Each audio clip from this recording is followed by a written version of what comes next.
जन्म कुंडली अध्ययन के क्रम में आज मैं ये जो दूसरी कुंडली आपके सम्मुख लाया हूं, ये कुंडली एक 34 वर्षीय युवक की है।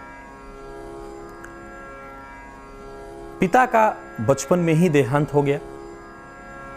इनका जो लालन पालन मां ने किया, बचपन से ही बहुत ज्यादा गुस्सैल, जिद्दी, और इन्हीं परिस्थितियों के चलते इन्होंने अपनी पढ़ाई पूरी नहीं की। बहुत अच्छे से इनकी पढ़ाई, अध्ययन, अध्यापन का कार्य नहीं हो पाया। उम्र 34 वर्ष की हो चुकी है, अब तक इनका विवाह नहीं हुआ है। और मां का जो मूल प्रश्न है कि इनका विवाह हो पाएगा और होगा तो किस तरह के घर में, कहां होगा। दर्शकों, साथ ही साथ कुछ इनकी और भी परिस्थितियां हैं जो इनकी मां ने मुझसे शेयर किया। अब चूंकि इनकी कुंडली में जब देख रहा हूं तो आपके सम्मुख ये बात मुझे रखनी होगी। हुआ यूं कि गांव में ही एक लड़की के साथ इनका प्रेम संबंध था और उस प्रेम संबंध के चलते इनके गांव में इनकी काफी बदनामी हुई थी। और यह भी प्रबल कारण है कि साफ शब्दों में कहूं तो दर्शकों, वो लड़की नहीं थी, वो विवाहिता एक महिला थी और उसी के साथ इनके संबंध थे, जिसके चलते इनकी काफी गांव में बदनामी हुई थी। और ये बात काफी जगजाहिर हो जाने के चलते विवाह में अब इनको समस्या आ रही है। मां तो आखिर मां होती है, वो चिंतित है कि किसी भी तरीके से इसकी शादी हो जाती ताकि इसकी जिंदगी चल पाए।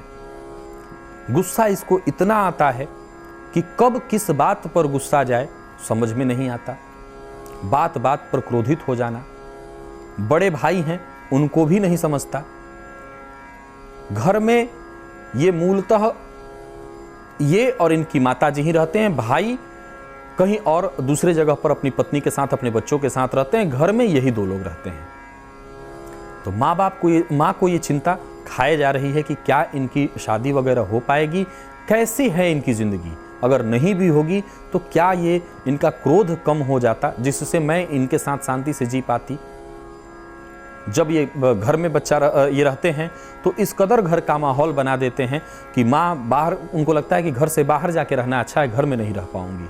तो ऐसा क्यों हो रहा है, क्या कारण है? आइए जन्म कुंडली का अध्ययन करते हैं और उसी में इन सारे प्रश्नों का हल ढूंढते हैं। तो दर्शकों, जैसा कि आप ये देख रहे हैं, जन्म कुंडली 6 नंबर से ये जन्म कुंडली प्रारंभ हो रही है, यानी कन्या लग्न। कन्या लग्न और लग्न में ही शनि और बुध दो ग्रह बैठे हैं। गौर से समझिएगा इस तरह की कुंडली को, क्योंकि आज के परिवेश में इस तरह की गलत हरकत प्रायः युवा वर्ग कर रहा है। इन्होंने भी किया कुछ, जिसके चलते बदनामी हुई, समाज में बेइज्जती हुई। अब देखिए, लग्न में ही बुध और शनि दो ग्रह बैठे हुए हैं। बुध लग्नस्थ स्वगृही हैं। 6 नंबर में बुध कन्या राशि में उच्च के होते हैं। ज्योतिष शास्त्र में दर्शकों इसको भद्र नामक राजयोग कहते हैं। तो भद्र योग में जन्म लेने वाला जातक चेहरे से देखने में भद्र समान बहुत खूबसूरत होता है। तो ये हैं, इसमें रत्ती मात्र संशय नहीं, शरीर लंबा चौड़ा, बहुत खूबसूरत ये तो हैं। तो भद्र का प्रबल प्रभाव यही होता है कि जातक तेजवान, तेज स्वरूप लिए हुए, चेहरा चमचमाता, अच्छा, देखने से मन आकर्षित हो जाए, यानी भद्र। भद्र पुरुष कहते हैं ना कि फला एक भद्र पुरुष से मैं आज मिला, तो भद्र योग है। बुध अगर लग्नस्थ केंद्र में हो, कहीं भी स्वराशिस्त, बली अथवा उच्च का होकर के, तो भद्र राजयोग बनता है। बुध ही एक ऐसा ग्रह है दर्शकों जो अपनी ही राशि में उच्च का होता है। अपनी राशि यानी कन्या राशि में बुध उच्च का होता है। तो बुध इनकी कुंडली में लग्नस्थ उच्च का होने के चलते भद्र योग। अब आगे देखिए, शनि की दृष्टि कहां पर पड़ रही है? तो सप्तम स्थान पर। देखिए, लग्नस्थ शनि कहां देख रहे हैं? तो 12 नंबर में। लग्न के मालिक शनि 12 नंबर, यानी कुंडली का ये सप्तम स्थान है। सप्तम स्थान को देखने के चलते इन्होंने, शनि जहां देखते हैं उस जगह को तबाह करते हैं, उस जगह को बर्बाद करते हैं। तो लग्न के मालिक ने देखा, माफ करिएगा दर्शकों, शनि ने देखा तो इनसे नीच हरकत, गलत हरकत कराई। एक महिला के साथ आप कोई व्यक्ति रहता है तो इससे बड़ी नीच हरकत वो भी महिला किसी की ब्याहता है, और या जो परिस्थिति उसके साथ रही हो, क्योंकि वहाँ कई तरह की बातें हैं, मैं इस तरह की बातें यहाँ आपके सामने सन्मुख शेयर नहीं करना चाहता। तो कोई भी परिस्थिति रही हो, ये कर्म तो नीच का ही था। आगे देखिए, इनकी कुंडली में इनकी पढ़ाई क्यों नहीं हुई और पिता का सुख इनको प्राप्त क्यों नहीं हुआ। तो सबसे पहले ये देखने की आवश्यकता है कि पिता का कारक कौन है। तो दर्शकों, मैं बार बार एक ही चीज कहता हूं कि मां का कारक चंद्रमा और पिता का कारक है सूर्य। इनकी कुंडली में धन भाव में द्वितीय स्थान में जहां 7 नंबर लिखा है सूर्य और गुरु, परंतु 7 नंबर में तुला राशि में सूर्य नीच के हो जाते हैं। तो सूर्य नीच का होने के चलते इनको पिता सुख प्राप्त नहीं हुआ। पिता का जो सुख प्राप्त होना चाहिए था, पिता का जो छांव प्राप्त होना चाहिए था, वो नहीं मिला। पढ़ाई इनकी क्यों खराब हुई, आइए उसको भी मैं दिखा देता हूं। केतु और राहु के मध्य देखिए इनकी कुंडली में सारे ग्रह बंधे हुए हैं। 10 नंबर में केतु और यहां पर आप देख रहे हैं 4 नंबर में राहु। 10 में केतु यानी पंचम स्थान में, और 4 में यहां पर राहु। राहु और केतु के बीच सारे ग्रह के होना, इसको ज्योतिष शास्त्र में काल सर्प दोष कहते हैं। और दर्शकों, पिछले लगभग 2.5 वर्ष उधर और इधर लगभग 9 महीना इनको शनि की 7.5 भी चल रही है। शनि लग्नस्थ वृश्चिक राशि के चंद्रमा नीच का चंद्रमा कहां पर देख रहा है, तो भाग्य स्थान को देख रहा है। तो इनके भाग्य को अवरुद्ध कर दिया। देखिए, लग्न में ही भद्र योग लगा हुआ है, लेकिन भद्र केवल चेहरे से ही, भद्र जैसा कोई काम इन्होंने नहीं किया। भद्र केवल चेहरे से ही है, शरीर से ही भद्र हैं, परंतु भद्र जैसा कोई कार्य इन्होंने किया ही नहीं। कर्म तो इन्होंने नीचों वाला सारा किया, गलत हरकत की, और उसका जो परिणाम है, उसका जो प्रभाव है, मां भुगत रही है, परेशान है। और वो भी क्यों परेशान, क्योंकि चंद्रमा नीच का है। तो नीच का चंद्रमा मां का कारक, मां दुखित जीवन व्यतीत कर रही हैं, दुखी हैं। आगे देखिए, कुंडली में केतु बैठा हुआ है ज्ञान भाव में पंचम स्थान में, जहां पर आप देखिए 10 नंबर में। तो ज्ञान भाव में केतु और राहु से दृष्ट होने के चलते इनका अध्ययन अध्यापन तो बुरा ही हुआ। अब पढ़ाई का कारक कौन है, बृहस्पति। वो इनकी कुंडली में कहां बैठा है, तो शुक्र के घर में। शुक्र अगर बृहस्पति के घर में दर्शकों बैठते हैं तो उच्च के हो जाते हैं। शुक्र अगर बृहस्पति के घर में आ जाए, मीन राशि में आए, तो उच्च के हो जाते हैं। परंतु वही बृहस्पति शुक्र के घर में जाकर के कमजोर हो जाते हैं, क्योंकि देव गुरु हैं बृहस्पति और दैत्य गुरु हैं शुक्र। तो शुक्र के घर में जाकर के बृहस्पति अपने से नीचे जाकर के कमजोर हो जाते हैं। तो कारक, ज्ञान का जो कारक ग्रह बृहस्पति है, वो पहले तो कमजोर हो गया। दूसरा, सूर्य भी नीच का, चंद्रमा भी नीच का। जरा गौर से समझिए इस कुंडली को। सूर्य भी नीच का हुआ, चंद्रमा भी नीच का, दोनों के दोनों कारक और दोनों के दोनों नीच के। मंगल है तो पॉइंट उसके अच्छे हैं, सूर्य के घर में बैठा है, पर कहां बैठा है, विनाश भाव में, द्वादश स्थान में। यानी अगर एक भद्र योग को हटा दूं तो कई सारे दुर्योग, और इन दुर्योगों का प्रभाव देखा जाए तो इनकी जिंदगी में बहुत बड़ी मात्रा में देखने को मिल रही है। न कोई दिशा, न कोई दशा, कुछ भी तय नहीं है कहां जाना है। मां की चिंता कि विवाह हो। तो सवाल ये उठता है कि इस तरह के व्यक्ति को कोई पिता अपनी संतान क्यों दान करेगा, कन्यादान क्यों करेगा। इनका न तो कोई ठिकाना है, न ठौर है। दर्शकों, कुछ बीच में ऐसी भी घटनाएं घटी हैं इनके साथ, जिसका मैं जिक्र नहीं कर रहा हूं और कर भी नहीं सकता। अन्यथा पूरी बात जब आप समझेंगे कि किस किस परिस्थितियों से ये गुजरे हैं, अब वो चीज चूंकि इनकी पूरी अपनी लाइफ से संबंधित है, तो ये सारी चीजें तो मैं आपको नहीं बता सकता, क्योंकि ये आप भले ही नहीं जानते हो कि किसकी कुंडली है, लेकिन फिर भी सारी जिंदगी का पोल सबका खोल के रख देना ये उचित नहीं है। तो मैं बता दूं कि इनके जीवन में बीच में कुछ ऐसी भी घटनाएं घटी है। मैंने कहा ना कि इन्होंने नीच के कर्म जितने हो सकते हैं वो सब इन्होंने कुकर्म किए, और उस कुकर्म का फल है कि अब समाज में कोई पिता इनको अपनी बेटी नहीं देना चाहता। इस उम्र में आए हैं, ऐसा नहीं है, इनके पास अपने पिता की अर्जित की हुई संपत्ति बहुत पर्याप्त मात्रा में, खेती इनकी काफी है, लेकिन खुद तो ये कुछ नहीं कर रहे हैं और साथ ही साथ समाज में इतना बदनामी इनकी हो गई है, तो कौन पिता अपनी बेटी देगा? अब जरा देखिए बदनामी का कारण कौन है। बद कहते हैं दर्शकों कि बद अच्छा बदनाम बुरा, तो ये बदनाम हुए। कारण सूर्य। सूर्य अगर कुंडली में कमजोर हो तो जातक बदनामी अवश्य झेलता है। इनकी कुंडली में वो नीच का है, तो नीच का सूर्य बदनामी तो दिला ही देता है। सूर्य भी नीच का और चंद्रमा भी, जो मन का कारक ग्रह चंद्रमा है, वो भी नीच का, और नीच का होने के चलते वो नीच की हरकत कराया। अब देखिए सप्तम स्थान जो इनकी कुंडली का है, यहां पर जो 12 नंबर लिखा है सप्तमेश, तो वीक, सप्तम स्थान वीक, तो सप्तमेश चले गए कहां पर? तो धन भाव में। कैसे? तो शुक्र के घर में कमजोर होकर के। सप्तम भाव पर शनि की पापग्रह दृष्टि, राहु की 9वीं पूर्ण दृष्टि, दो पापग्रहों की दृष्टि हो गई। अब ये ऐसा वीक पॉइंट हुआ, साथ ही साथ ये पूर्ण मांगलिक भी हैं। जरा देखिए जहां पर इस कुंडली में 5 नंबर लिखा है वहां पर मंगल बैठा हुआ है, तो पूर्ण मांगलिक भी हैं। एक तो करेला, ऊपर से नीम चढ़ा,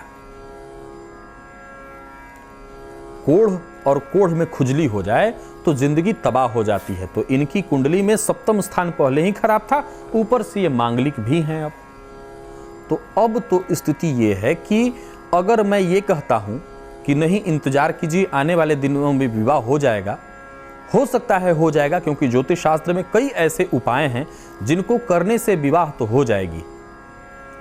लेकिन जब तक इनकी संगति, जब तक इनकी बुद्धि सुधरेगी नहीं, सही दिशा पर ये नहीं होंगे, तब तक उपायों से अगर विवाह कराया भी जाता है तो उस लड़की को, जिस लड़की से इनका विवाह होगा उपाय के माध्यम से, मैं अगर उपाय वो करवाता हूं तो मैं भी तो दोषी हो जाऊंगा। जरा गौर से विचार कीजिए कि उस लड़की की जिंदगी तबाह होगी इनके साथ।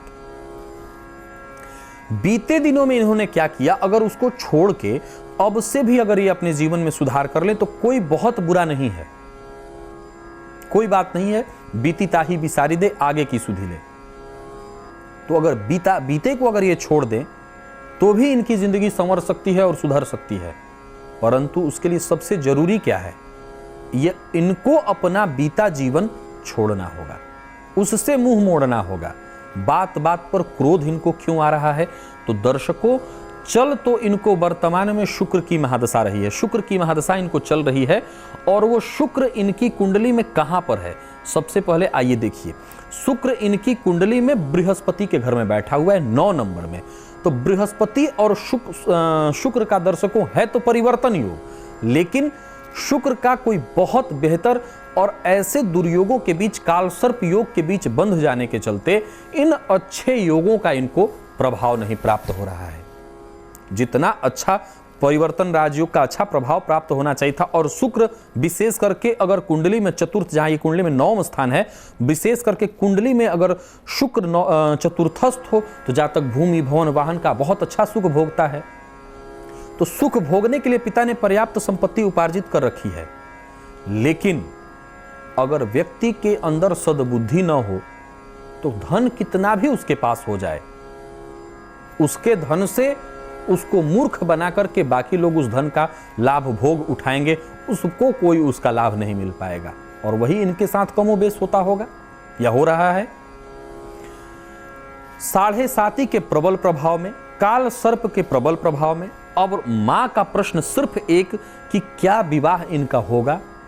तो दर्शकों, इनकी कुंडली में वर्तमान समय में बृहस्पति की महादशा में गुरु का अंतर चल रहा है, और गुरु इनकी कुंडली में सप्तम स्थान के मालिक।